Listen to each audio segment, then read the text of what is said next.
Welcome to Conversations Live. For more than a decade, we've brought you the best in books, entertainment, and current events. When the movers and shakers of the world have something to say to you, they say it to us first. And now, celebrating 15 years of broadcasting, here's your host, Cyrus-webb. And welcome back, everyone, to Conversations Live. I'm your host, Cyrus-webb. Glad you all could join us once again, whether you're tuning in on the radio dial here in Mississippi at WYAD 94.1 FM or through WYADonline.com. We're glad you all could join us once again. Also, those tuning in through our online affiliates around the world, including our iHeartRadio family. We're glad you all could join us. We're excited to welcome theater director Marina Montesanti to our program today. Marina is someone who's been able to do what she loves, not only, of course, as a theater director, but also to be able to share her love of travel and her love of the world in her art. We're going to talk to her about the journey to doing what she loves, but also Marina is preparing for a very big project for 2019. We'll tell you all a little bit about that and how you can stay connected with her. Marina, hello to you and welcome to the program. Hi, Cyrus. Thank you so much for having me. Oh, I'm excited to speak with you, Marina. You know, we're coming to the end of 2018. As I said, you have a big project coming up for 2019. Yes.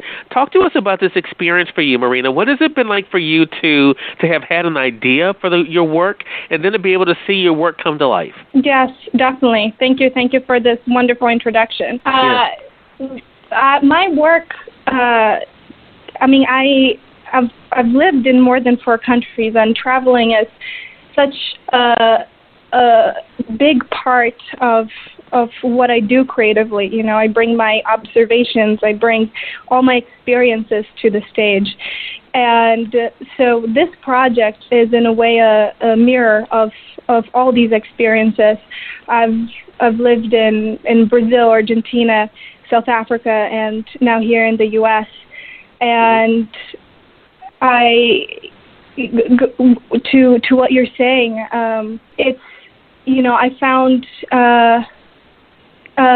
universality in the way of storytelling in these different countries more than differences, and I think that's what I usually bring to my work.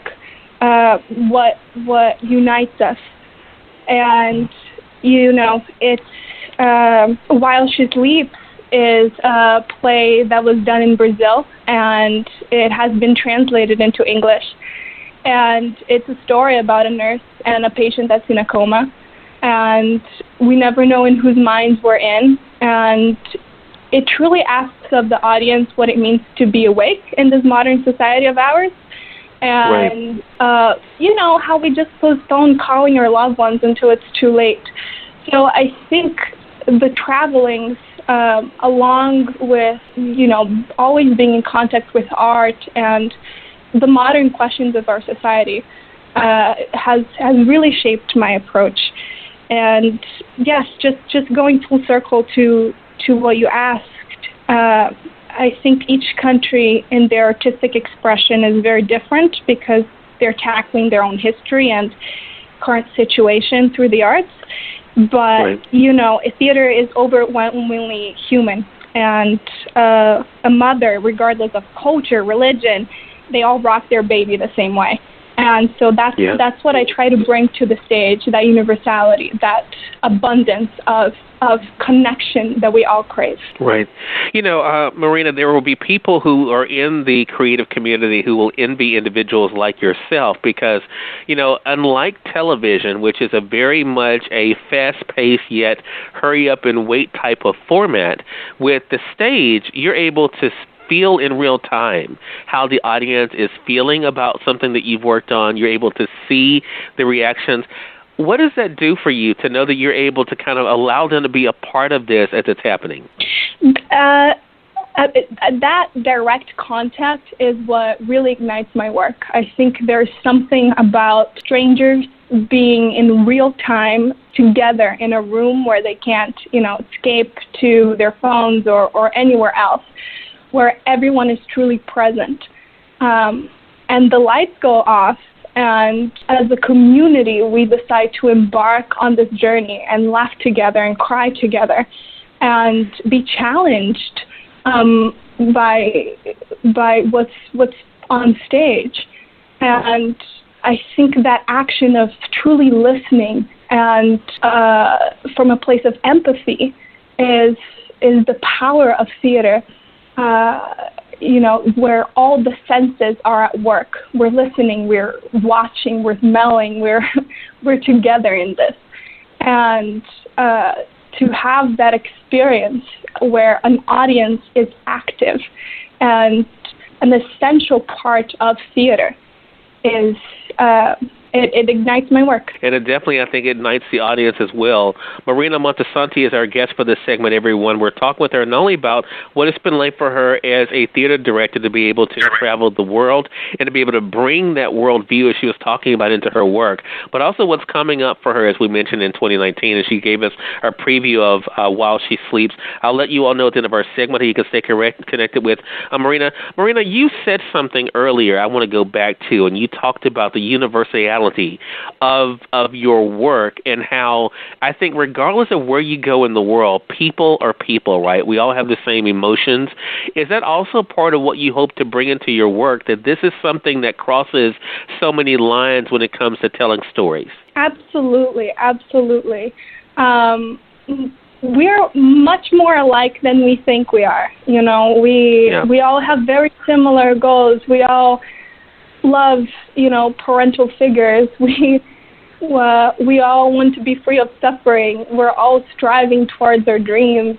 And so, yes, I think a theater is a place where, of course, we're very true to the environment and the culture that the script brings, but it's a chance for people to really experience another human that we think are different from us, and see our similarities. Really break that barrier between me versus them. Right. That's another great point, too, because as I was mentioning and as you were saying, having traveled to, whether it's, in the United States or Argentina, South Africa, or Brazil, you've been able to now, of course, allow that to be a part of you. Was it inevitable for you as you kind of reflect on your life, Marina? Was it inevitable that you would be a storyteller in the arts? Oh, I've always known.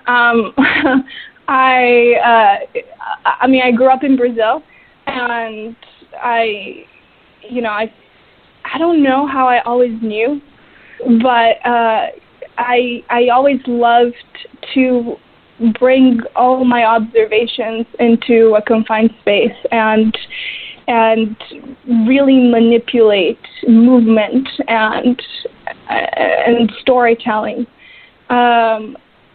I've always known, and I think at the age of 10 I was already reading theater books and bringing that. But I think beyond of how it came to me, which I don't quite remember.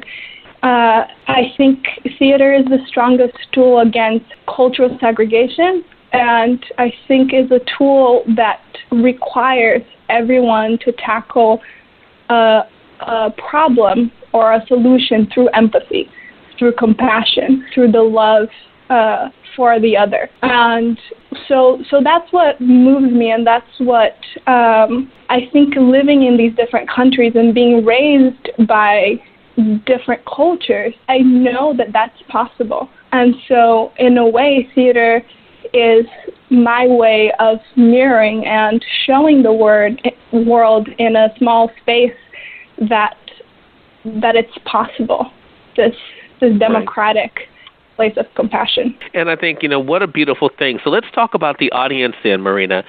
When someone from the audience tells you how something that you are a part of has touched them, what does that do for you? That's also why I do my work, to unify, to bring different perspectives. So I've heard many things. I've had people feel that they were extremely identified with the work, and it really helped them cope through something in their lives.